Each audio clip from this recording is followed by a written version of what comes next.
1. Libro de Ruth, capítulo 1, verso 1. Aconteció en los días que gobernaban los jueces que hubo hambre en la tierra, y un varón de Belén de Judá fue a morar en los campos de Moab, él y su mujer y sus 2 hijos. Padre, te damos gracias, Señor. Ciertamente tú eres digno, tú eres el Rey, tú estás en tu trono, Señor, y también moras en nuestros corazones, en corazones de aquellos que por la fe hemos confiado en Jesucristo. Rogamos, oh Dios, que tú bendigas tu palabra en esta mañana, que podamos, oh Dios, exponerla con la precisión que da tu Espíritu y que la iglesia pueda ser edificada a través de la predicación. Así que, oh Señor, usa simplemente este siervo inútil, este instrumento para llevar gloria a tu nombre. En Cristo Jesús te lo pedimos, por medio de él te damos las gracias. Amén. Hace unos años, hermanos y amigos, se hizo viral en nuestro país una frase tras la cantidad de personas que buscaban emigrar de aquí, de República Dominicana, a México, con el objetivo de cumplir su sueño de entrar a los Estados Unidos. Y esa frase era: la vuelta es México. Muchos jóvenes principalmente estaban en boga, vendiendo sus casas, vendiendo sus propiedades, vendiendo sus vehículos y tomando hasta prestado para lanzarse a esta aventura de que la vuelta era por México. Y cuando a muchas de estas personas se les pregunta por qué decidieron hacer esta travesía, la respuesta que daban esas personas era casi siempre la misma: en mi país la cosa está muy mala, no hay oportunidades. Ciertamente, hermanos, como dice un refrán popular, uno por su mejoría hasta su casa dejaría. Y es precisamente un panorama de que la cosa estaba muy mala, verdaderamente mala. Había inestabilidad religiosa, social, política y sobre todo económica. En este panorama es que el escritor del libro de Ruth nos presenta una familia común y corriente.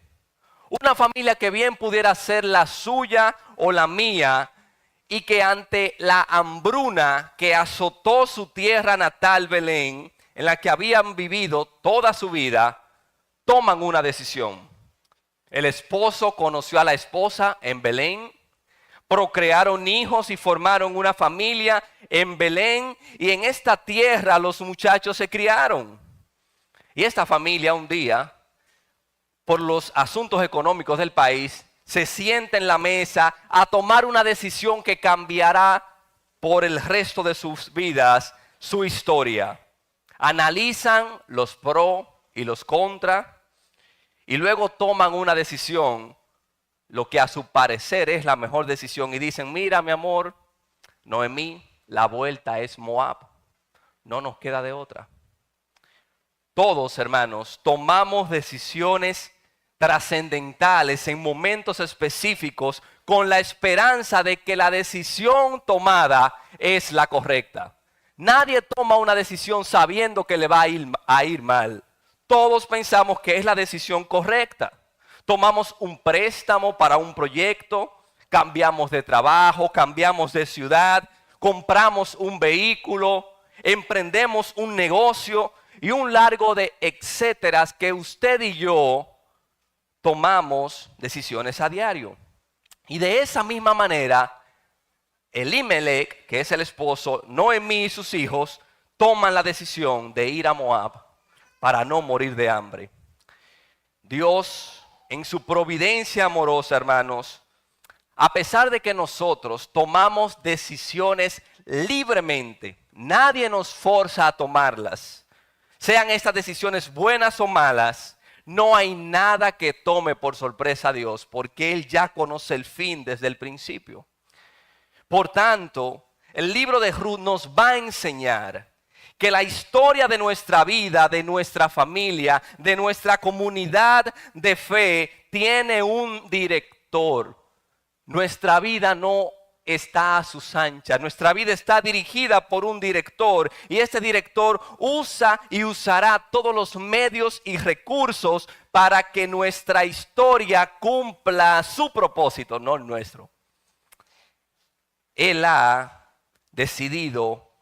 decidir soberanamente en el curso de nuestras vidas. Ruth también nos va a enseñar que tenemos un Dios de segundas oportunidades, un Dios de nuevos comienzos, un Dios que muchas veces permite y permitirá que pasemos por situaciones difíciles, que tomemos decisiones sumamente incorrectas y aún así Él va a obrar para el bien de los que le aman, con todas nuestras decisiones. Y yo deseo, mis hermanos, que tengamos una visión amplia de cómo nuestro Dios obra en una familia común. Hágase de cuenta que la familia de Noemí, que vamos a ver a continuación, es su familia. Y Dios está obrando, está orquestando su plan de redención para ellos y por consiguiente para nosotros. Permíteme decirte lo siguiente, hermano. Por encima de cualquier decisión que tú hayas tomado, por encima de cualquier pecado o problema en el que tú te hayas metido, por encima de cualquier batalla que tú estés librando ahora mismo, por encima de cualquier problema económico, de salud, sentimental o familiar que tú estés atravesando, tu vida y la mía tiene un Redentor todopoderoso que dirige nuestra historia. Nuestra historia no está a lo que nosotros simplemente decidamos. Y es mi intención, hermanos, que veamos la historia de Ruth en 4 grandes escenas. Así que acompáñenme al capítulo 1. Miren la primera escena. Una desgracia y un futuro incierto. Dice el versículo 1. Aconteció en los días en que gobernaban los jueces que hubo hambre en la tierra. Y un varón de Belén de Judá fue a morar en los campos de Moab, él y su mujer y sus 2 hijos. El nombre de aquel varón era Elimelech y el de su mujer Noemí. Y los nombres de sus hijos eran Malón y Kelión, efrateos de Belén de Judá. Llegaron pues a los campos de Moab y se quedaron allí. De inmediato el narrador busca que nos cautivemos con la historia que él nos va a contar. Él nos provee el trasfondo necesario para que tengamos una idea de la trama que él nos va a narrar. Él nos dice cuál era el tiempo en los días en que gobernaban los jueces. ¿Cuál era el lugar de procedencia de esta familia? Belén de Judá. ¿Cuál era la situación que se dio en Belén de Judá? Hubo hambre en la tierra.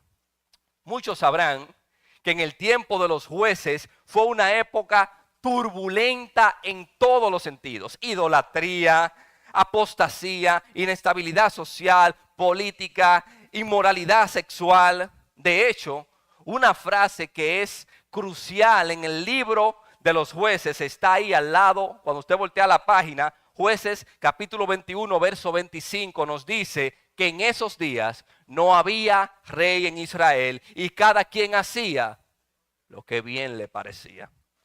Y es por esta razón que muchos eruditos, muchos comentaristas entienden que esta hambruna que vino a Belén vino a causa de un juicio por parte de Dios para la nación. Así que esta familia emprende su travesía hacia esta tierra llamada Moab, la cual queda a unos 128 kilómetros de Belén. Moab e Israel en el pasado habían tenido muchos conflictos, pero parece ser que en este momento había paz entre estas 2 naciones. Elimelech, quien es el padre de familia y cuyo nombre significa mi Dios es rey, sale de Belén, y que Belén significa la casa de pan, porque precisamente donde se supone que debía haber pan permanente, que debía haber que fluir leche y miel en la tierra prometida, no había ni pan, ni leche, ni miel, a causa del juicio de Dios. La familia entonces llega a los campos de Moab y se establecen allí, pero vaya sorpresa que les va a esperar. Miren lo que dice el versículo 3. Y murió Elimelec, marido de Noemí. Aquel que tomó la decisión de que la vuelta era Moab, ha muerto. El escritor no nos dice la causa de su muerte. Aparentemente fue por alguna causa natural. Pero en una sociedad patriarcal como esta, hermanos y amigos, el hecho de que muriera el esposo, estaba muriendo juntamente con él el sustento principal de toda la familia. Y continúa diciendo el versículo 3, y quedó ella, Noemí, con sus 2 hijos, los cuales tomaron para sí mujeres moabitas. El nombre de una era Orfa y el nombre de la otra Ruth. Y habitaron allí unos 10 años. Noemí y sus 2 hijos lograron sobrellevar la pena, lograron sobrellevar esta tristeza y deciden continuar en Moab para ver si así pueden cumplir su sueño moabita de progresar económicamente. Sin embargo, lo que Noemí tiene más lejos está a punto de sucederle. Versículo 5. Y murieron también los 2, Malón y Kelión, quedando así la mujer desamparada de sus 2 hijos y de su marido. Noemí perdió a su marido hace 10 años y ahora ha perdido a sus 2 hijos, los únicos que tenía. Y junto con esas pérdidas se fueron sus esperanzas. Lo que hace 10 años comenzó como un sueño, como una gran decisión. Sí, nos vamos a Moab, allá nos irá bien. 10 años después, ni marido, ni hijos, ni nada. Lo que era el sueño moabita, ahora se ha convertido en una desgracia moabita. En tan solo 5 versículos, hermanos, hay 3 muertes. El panorama de Noemí no pinta nada bien. Y todo esto la lleva a ella a una profunda amargura en contra de Dios, porque para ella, como dice el versículo 13, la mano de Jehová ha salido contra mí. Todo esto era Dios en su contra. Dios está irado con ella, eso es lo que ella entiende. Y no juzguemos, hermanos, desmedidamente a Noemí. Ella se fue hace 10 años con marido, con familia muy bonita, a cumplir un sueño y ahora no tiene ni lo uno ni lo otro. Ni marido, ni hijos y un sueño roto. Y dicho sea de paso, Noemí no había leído el libro de Ruth. Por lo tanto, ella ni siquiera se imagina lo que va a pasar con su vida en lo adelante. Ella lo único que sabe es lo que está pasando en el presente. No tengo marido, no tengo hijos. Mi Dios está contra mí. Dios me odia. Pero lo cierto es que el Redentor Todopoderoso, en medio de esta incertidumbre, está moviendo la historia para un bien mayor. No simplemente para Noemí, sino inclusive para usted y para mí, mi hermano. En nuestros momentos difíciles, mis hermanos, nuestro Dios no está distante, ni está en nuestra contra. Somos nosotros quienes nos distanciamos de Dios, pero Él se encarga de visitarnos para darnos la provisión que necesitamos. Mire lo que dice el versículo 6. Entonces se levantó Noemí con sus nueras y regresó de los campos de Moab, porque oyó en el campo de Moab que Jehová había visitado a su pueblo para darles pan. Versículo 7. Salió pues del lugar donde había estado y con ella sus 2 nueras y comenzaron a caminar para volverse a la tierra de Judá. Dios va a actuar. Dios está obrando aún en medio de la amargura de Noemí. Su amargura a ella no le permite ver que Dios está obrando a su favor, pero no ha dejado ella de creer en que Dios es todopoderoso. Y por eso ella misma le dice a sus nueras que se devuelvan y que Jehová, ese Dios del pacto, tenga misericordia con ellas y que en Él encuentre descanso. Eso es lo que le dice en el versículo 8. Noemí le dijo a sus nueras: anden, mija, vuélvanse cada una a la casa de su madre. Jehová haga con ustedes misericordia. Ella lo que no sabe, ni su amargura le permite ver, es que la misericordia que Dios está haciendo es precisamente con ella misma y posteriormente también con Ruth.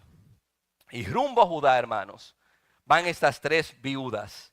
Y una de ellas es viuda y sin hijos. Y yo creo que Noemí no pudo aguantar la carga de este dolor. No tiene marido, no tiene hija. Ahora estas mujeres quieren venirse conmigo a Belén. Unas mujeres que son extranjeras, que no serán bien vistas en la sociedad de Belén.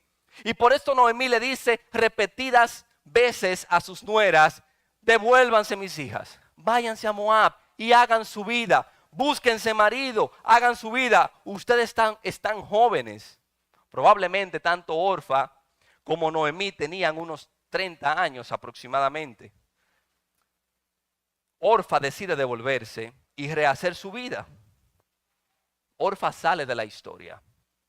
Pero Ruth, decidida a no dejar a Noemí sola y desamparada, hace una declaración que es la pieza central de todo este libro. Dice el versículo 16, capítulo 1, le respondió Ruth: no me ruegues que te deje y me aparte de ti, porque a donde quiera que tú fueres, iré yo, y donde quiera que vivieres, viviré. Tu pueblo será mi pueblo, y tu Dios será mi Dios. Ruth se dispuso, hermanos, a cambiar todo y a dejar todo para seguir al Dios de Noemí, que prontamente les mostraría misericordia. Ese amor que Dios tiene de pacto con su pueblo y con todos los que deciden confiar en Él, Dios se lo iba a mostrar a una mujer extranjera que no pertenecía a la nación del pacto. Hermanos y amigos, en esas ocasiones donde la vida nos sorprende y nos aprieta, donde las cosas no salen como lo pensamos, donde las cosas nos escogen a nosotros y no nosotros escogemos las cosas. Porque imagínese usted, nadie escoge una situación de salud que le llega de manera sorpresiva. Nadie escoge tener que ver un familiar cercano partir. Nadie escoge que lo despidan de un trabajo de la noche a la mañana. Nadie escoge que recibir una llamada a medianoche con una mala noticia. Pero en esos precisos momentos debemos tomar una decisión firmemente, creerle y servirle al único Dios verdadero. Esto fue lo que cambió la historia de Ruth. La situación de Noemí y Ruth no ha cambiado para nada. Ellas van de mal en peor según lo que ellas entienden. No tienen marido ninguna de las dos. Noemí no tiene ni siquiera, ya no le quedan ni siquiera hijos. Va para Belén, pero no sabe lo que va a pasar en Belén. Han pasado 10 años, las cosas cambian. Pero Ruth, a pesar de este panorama, tomó la decisión correcta. Tu Dios será mi Dios. Donde tú vayas, allá iré yo, Noemí. Al regresar a la ciudad, otro dolor más se añadió: los comentarios de la gente que conocían a Noemí. Miren lo que dice el versículo 19. Anduvieron pues ellas dos hasta que llegaron a Belén. Y aconteció que habiendo entrado en Belén, toda la ciudad se conmovió por causa de ellas y decían, y ese decían ahí, es lo que usted y yo conocemos como cuchuchar. Y esa no es Noemí. Y esa no es Noemí. ¿Pero quién es esa? ¿Quién es esa que viene con ella? No es esta Noemí. Y ella les respondía: no me llamen Noemí, que significa dulzura, hermosa. No me llamen así, llámenme Mara, porque en grande amargura me ha puesto el Shaddai, el Todopoderoso. Yo me fui llena, pero Jehová me ha vuelto con las manos vacías. ¿Por qué me llamaréis Noemí? Ya que Jehová ha dado testimonio contra mí y el Todopoderoso me ha afligido. Así volvió Noemí, y Ruth la moabita, su nuera, con ella. Volvió de los campos de Moab y llegaron a Belén al comienzo de la siega de la cebada. Estas mujeres en Moab solo consiguieron una desgracia y un futuro incierto. Pero hay una buena noticia. Los campos de Belén, que una vez estuvieron vacíos, ahora están llenos.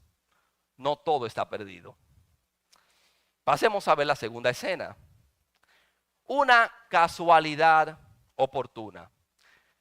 En el versículo 1, hermanos, del capítulo 2, el narrador, conociendo la historia que nos está contando, introduce al tercer personaje de la historia y la forma de él hacerlo es fascinante. Miren lo que dice el versículo 1, capítulo 2. Tenía Noemí un pariente de su marido, hombre rico de la familia de Elimelech, el cual se llamaba Booz. El narrador no dice más nada. De hecho, Noemí no se acuerda de este pariente. Ruth todavía no lo conoce, pero el narrador la deja caer ahí. Como esto va a ser importante después. Booz, un varón esforzado y valiente, es un familiar cercano del fallecido Elimelech. La inserción de Booz en la escena, si usted se da cuenta, rompe un poco con la narrativa que se viene dando, pero es necesario dar a conocer en este momento quién es Booz y luego la historia continúa. Versículo 2. Y Ruth la Moabita dijo a Noemí, recuerden, ya están de vuelta en Belén, tienen hambre, no tienen dinero, no saben qué hacer, pero Ruth le dice, te ruego que me dejes ir al campo y recogeré espigas en pos de aquel a cuyos ojos hallare gracia. Y ella le respondió, vete, hija mía. Esta iniciativa de Ruth es la correcta. Estas mujeres están sobreviviendo. Y según la ley de Israel, los pobres y las viudas tenían el derecho de recoger lo que a los segadores se les caía. Incluso la ley era tan estricta con este asunto de los pobres y las viudas que si usted estaba trabajando como un segador y se le caía algo, usted no podía agacharse a recogerlo, porque eso que se le caía era para algún pobre que viniera pasando o para el sustento de alguna viuda. Así que Ruth sale para un campo a recoger espigas sin saber que hallaría gracia en el campo de un hombre. Miren, hermanos, los campos en Israel en ese momento no estaban deslindados como los nuestros hoy en día, que le ponemos una cerca, le ponemos alambre de púa, mire, este es mi lado y aquel es el tuyo. No eran así. De hecho, era muy fácil que una persona pasara de un campo a otro sin darse cuenta, sin tener la más mínima idea. Así que dice el versículo 3, fue pues Ruth y llegando espigó en el campo en pos de los segadores. Y aconteció que aquella parte del campo era de Booz, el cual era de la familia de Elimelech. Hermanos, Ruth no sabía en qué campo estaba. Ella está recogiendo espigas. Es el narrador que nos da detalles acerca de quién era el dueño de este campo, pero Ruth todavía no sabe dónde está, ni conoce tampoco a Booz. Pero la providencia de Dios estaba obrando a su favor. Y cuando hablamos de providencia, hermanos, nos referimos a ese cuidado amoroso y protector que tiene Dios por su creación para que ésta cumpla sus propósitos. La providencia de Dios estaba obrando a favor. Y aún en los detalles cotidianos, hermanos, usted y yo podemos ver la providencia de Dios obrando a nuestro favor. Hay gracia y misericordias nuevas cada mañana para todos los que confían verdaderamente en Dios. Y esto que le está sucediendo a Ruth, desde un punto de vista humano, es una simple casualidad. Ruth salió a espigar. Ruth probablemente entró al primer campo que ella vio y que el segador le permitió entrar. Pero desde el punto de vista de Dios, el director de la historia, Él está llevando a cabo su propósito en la vida de Ruth. Dice el versículo 5, y Booz dijo a su criado, el mayordomo de los segadores, ¿y quién es esa? ¿De quién es esta joven? Y el criado, mayordomo de los segadores, les respondió y le dijo, es la joven moabita que volvió con Noemí de los campos de Moab y ha dicho, te ruego que me dejes recoger y juntar tras los segadores entre las gavillas. Entró pues y está desde por la mañana hasta ahora sin descansar, ni por un momento. A vos le llama la atención esta jovencita que es nueva en la comunidad y que aparentemente ya Booz y parte de la comunidad había escuchado la historia de Noemí y de Ruth. Por eso el que segador le dice, mire, esta es la joven moabita que vino con Noemí. Ah, esa es ella. Pero Booz no la conocía hasta ahora. Ruth había pasado el día entero espigando bajo el tetero del sol sin descansar y nadie se había fijado en ella hasta que llegó Booz. Y dice el verso 8, entonces Booz dijo a Ruth, oye hija mía, no vayas a espigar a otro campo, ni pases de aquí, y aquí estarás junto a mis criadas. Cuando Booz se enteró de que ese Ruth la moabita, una mujer caracterizada y conocida como una mujer virtuosa, fajadora, él le dijo, mira, quédate aquí con mi criada. No te me muevas de este campo, es más, mira, de aquí a allá, este es mi campo, de ahí no me pase. Y Booz al hacer esto le estaba asegurando lo que ella más necesitaba en ese momento, sustento para ella y para su nuera Noemí. Él le estaba diciendo, mira Ruth, yo te voy a sustentar, mientras tú estés aquí conmigo y con mis criadas, yo supliré todas tus necesidades. Ruth se queda conmovida ante semejante bondad de Booz. Miren lo que dice el verso 10. Ruth no puede creer lo que está sucediendo. Verso 10, capítulo 2. Entonces ella bajando su rostro en humildad se inclinó a tierra y le dijo a Booz, ¿por qué he hallado gracia en tus ojos para que me reconozcas siendo yo una extranjera?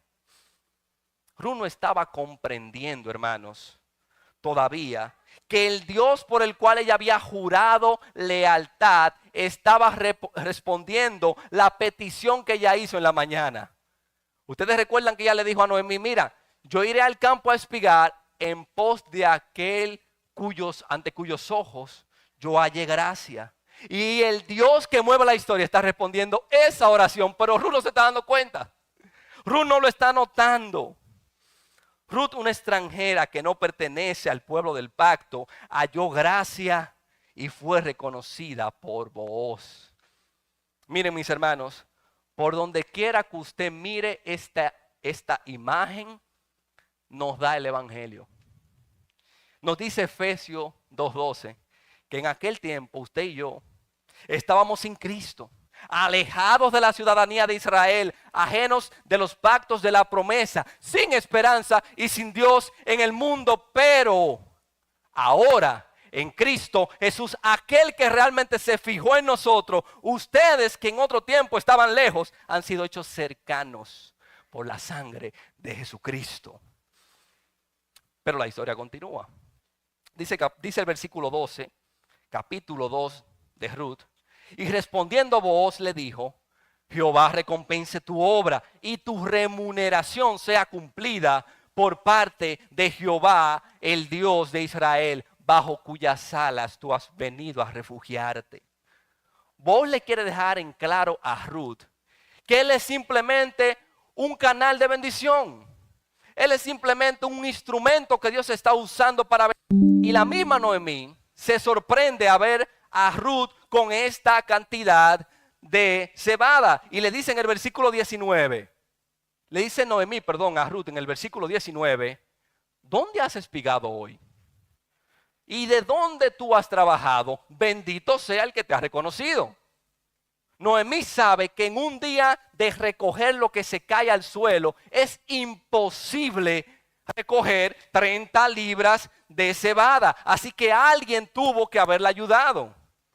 Ruth a su vez le da un informe a Noemí de todo lo que hizo. Le dice, mira, yo fui a espigar a un campo y resulta que ese campo es de un hombre que se llama Booz. Y ese hombre me dijo que me quedara aquí y le dijo a los segadores también que dejaran caer un chin extra ahí. Para mí, yo no sé, pero hasta ahora todo esto fue lo que recogí. Dice el verso 20.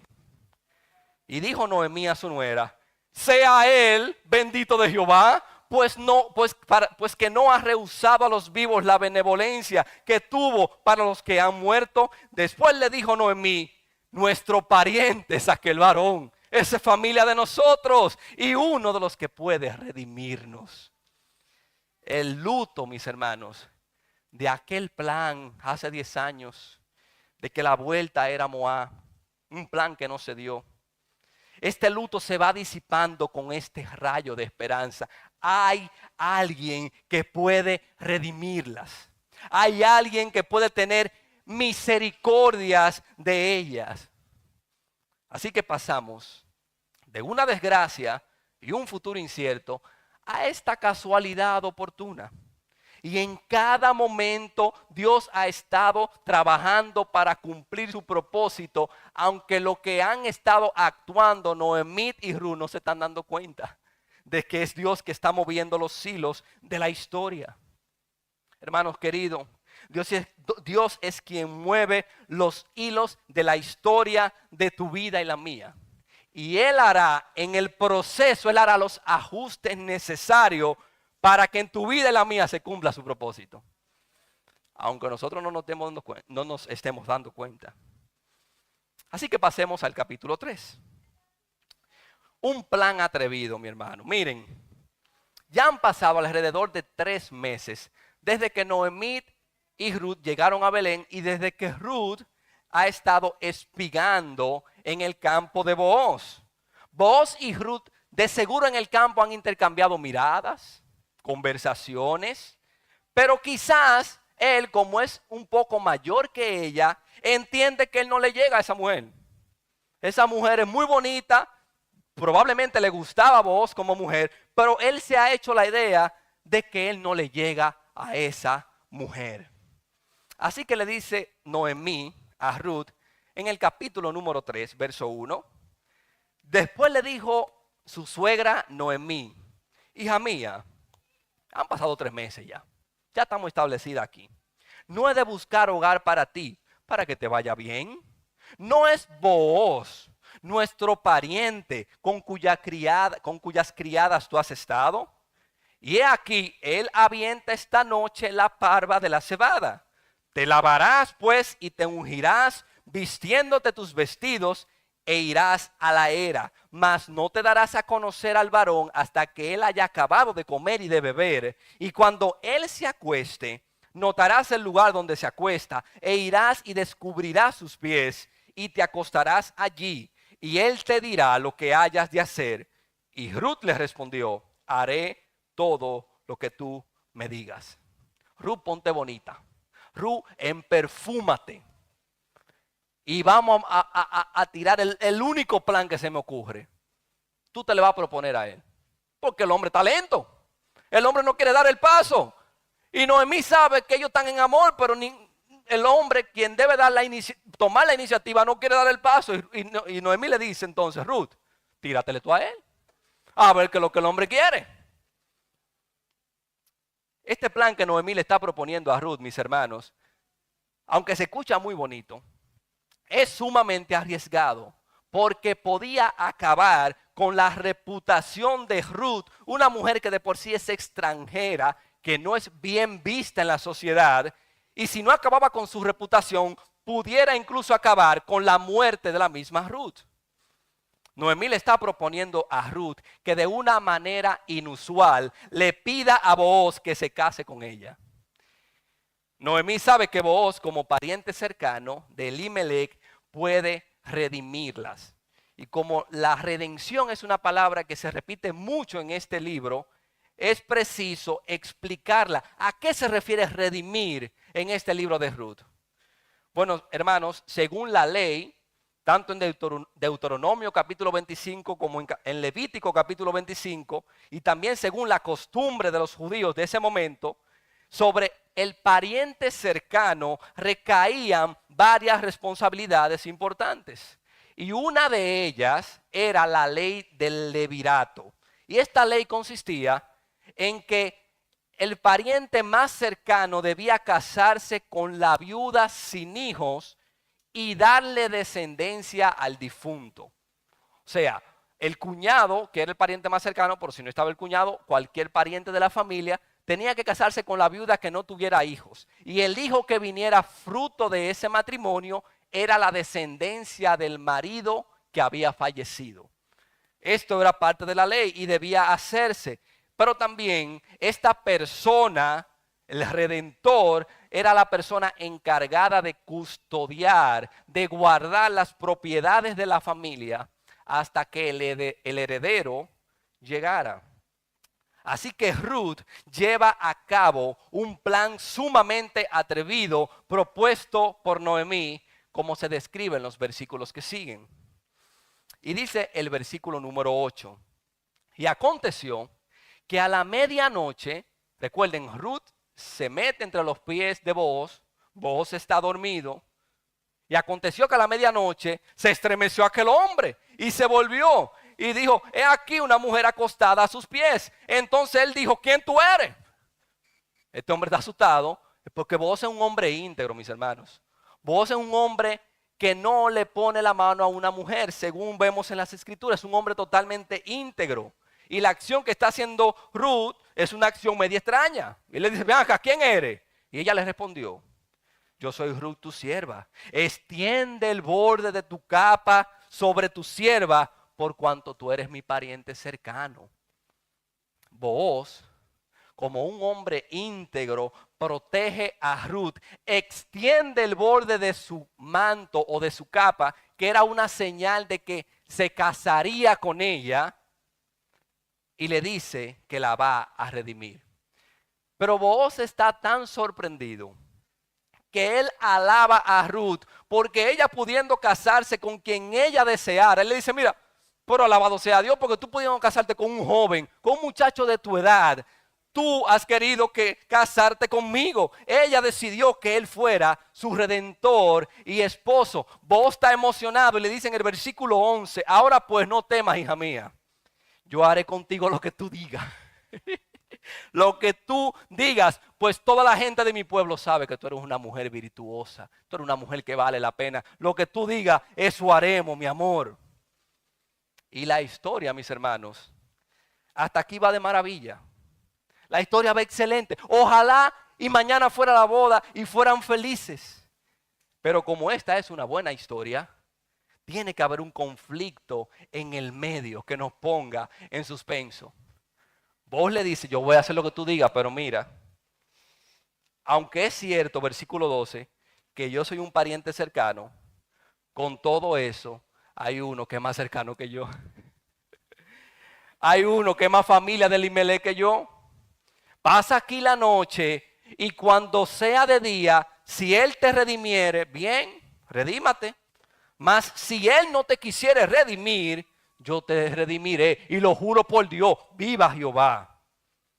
Según dicen los comentaristas, Booz era como un primo de Elimelech y probablemente ese pariente más cercano era un hermano de Elimelech que aún estaba con vida.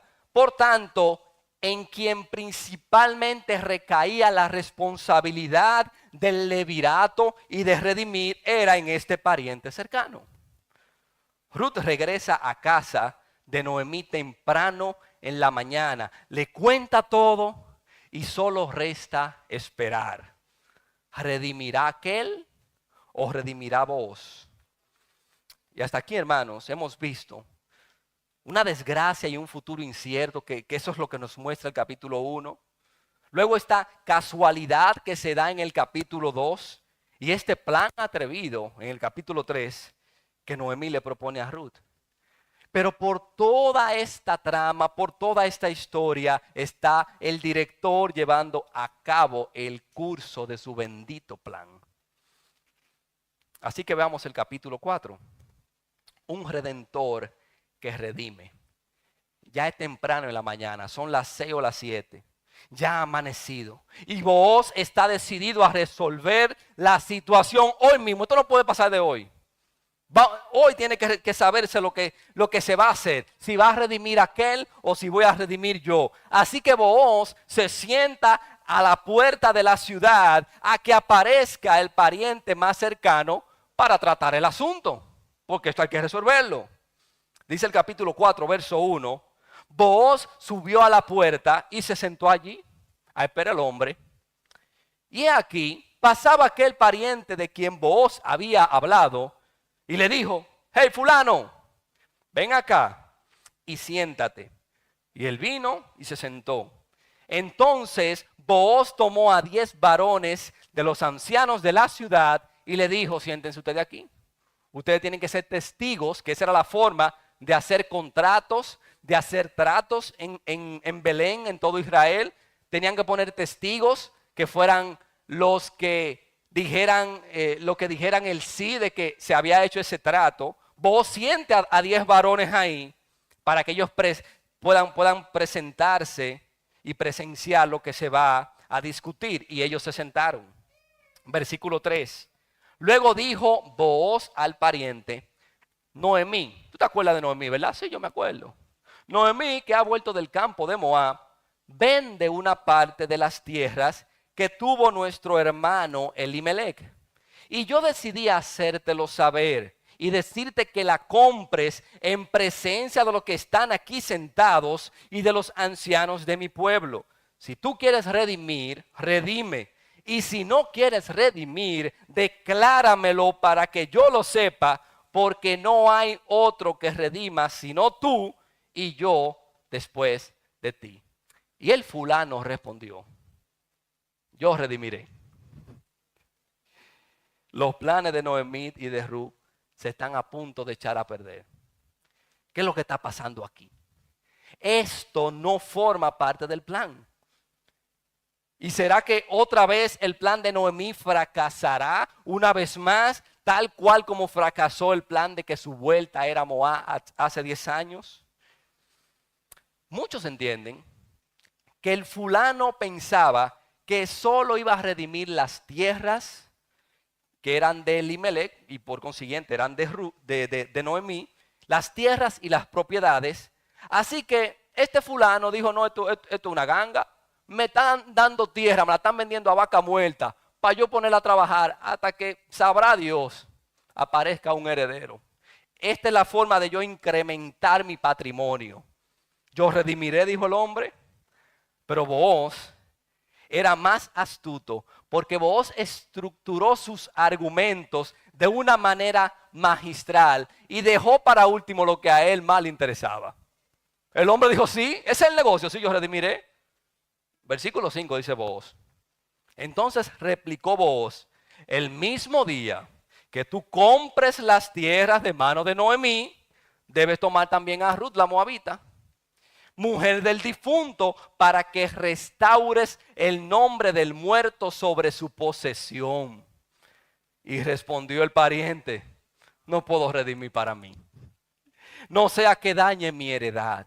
Redime tú usando mi derecho, porque yo no podré redimir. Yo estoy seguro, mis hermanos, que a vos se le pusieron los ojos grandes cuando escuchó redime tú usando mi derecho. Ya no hay nada ni nadie que le pueda impedir que se case con Ruth y redimirla.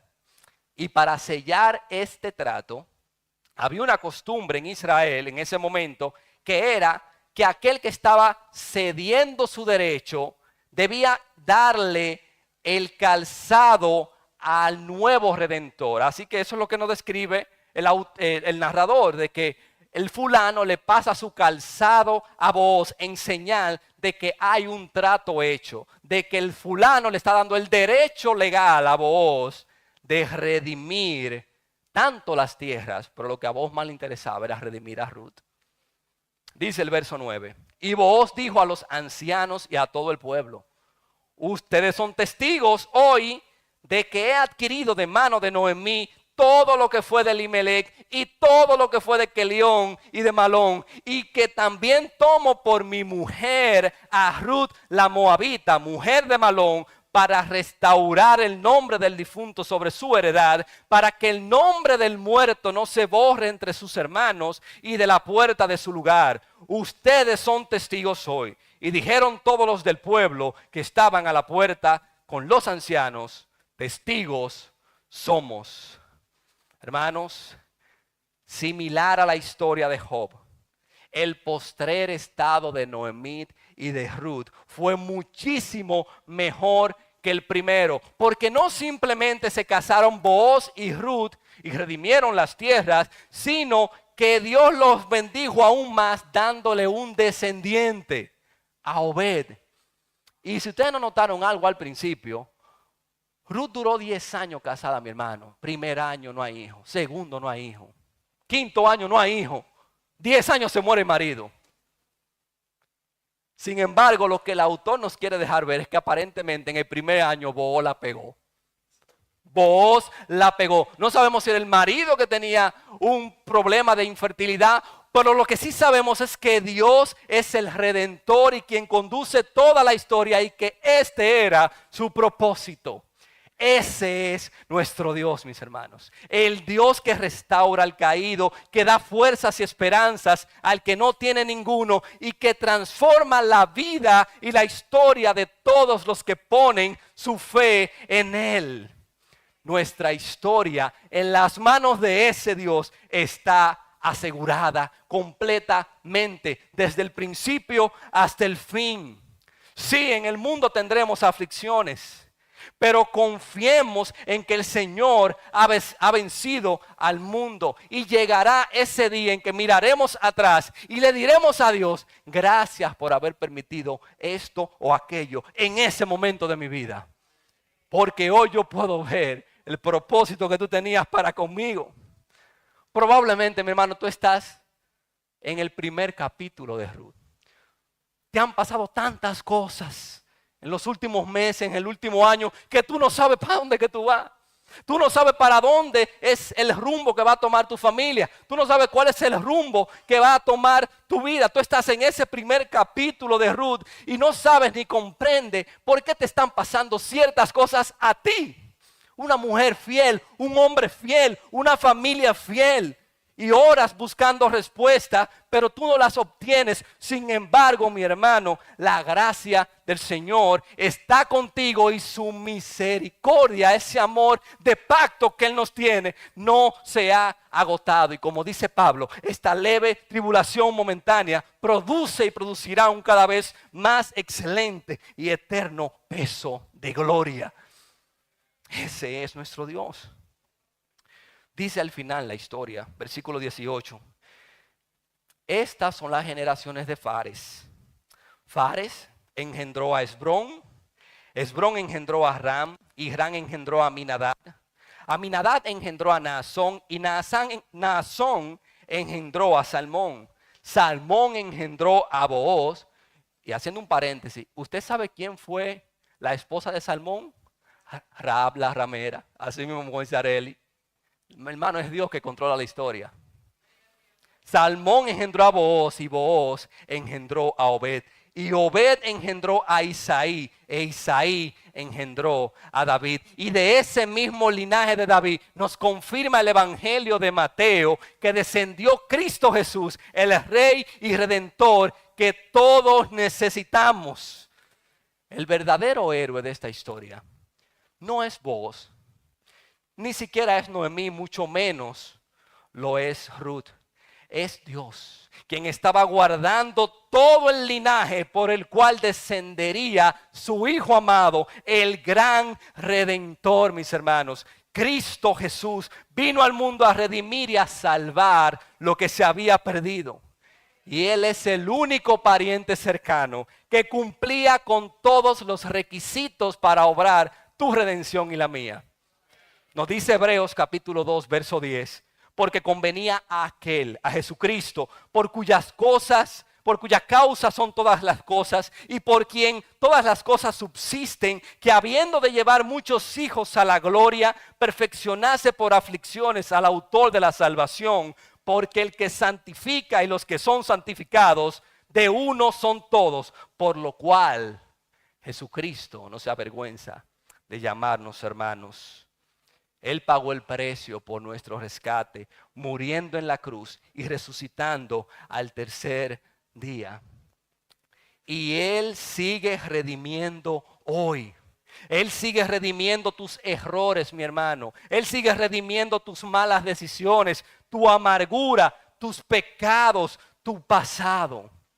Él es el Redentor todopoderoso que está dirigiendo nuestra historia y estará con nosotros hasta el fin.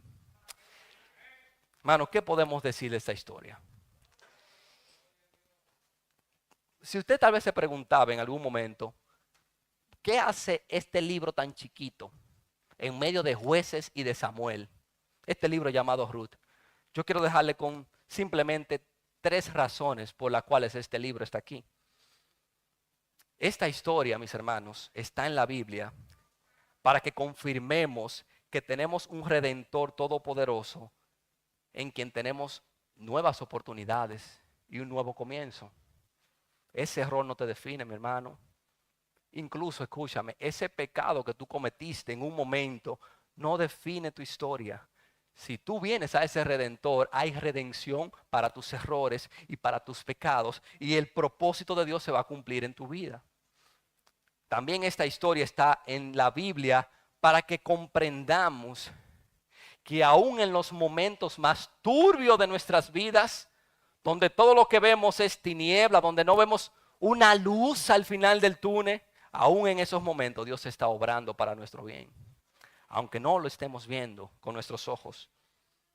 Pero esta historia también está en la Biblia para que sepamos que Dios tiene un amor de pacto, que es con nosotros, con su pueblo, y que de ese amor de pacto no hay situación económica, laboral o política, no hay una desgracia social o familiar, no hay hambre, ni desnudez, ni enfermedad, ni el mismo diablo y sus demonios que nos puedan separar de ese amor que Dios tiene con nosotros en Cristo Jesús, Señor y Redentor nuestro. Padre, bendecimos tu nombre, oh Señor. Tú eres bueno, Dios. Tú diriges la historia, oh Señor. Nada que pasa en nuestra vida es por pura casualidad. Nada que pasa, oh Señor, en nuestra vida te toma por sorpresa, ni siquiera nuestras malas decisiones. Señor, ayuda, oh Padre, redimiendo a los amigos que están aquí presentes, que puedan poner su fe en Cristo Jesús, el gran Redentor, y que en Él puedan hallar gracia y refugio. Pero ayuda también a la iglesia, oh Señor, que mantengamos nuestra fidelidad, nuestra lealtad en ese gran Redentor que tenemos, porque Él ha prometido estar con nosotros hasta el fin. En Cristo Jesús oramos, por medio de Él te damos gracias. Amén. Señor te bendiga, iglesia.